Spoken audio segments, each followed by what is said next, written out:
Hello everybody, in today's video I'm going to show you how to get 6-digit authentication code Discord. So if you're being asked for 6-digit authentication, firstly open any of the web browser and in the top this address bar type down discord.com and enter it, and after that you need to open the Discord in the top right.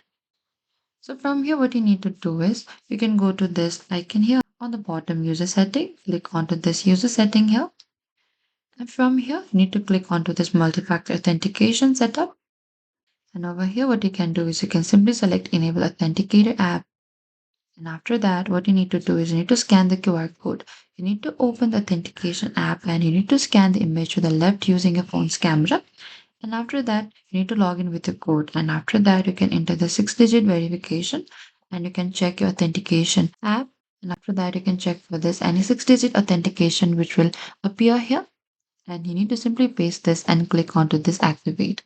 And that is it. That is how you can get 6-digit authentication. Thank you for watching this video. I hope this video was helpful.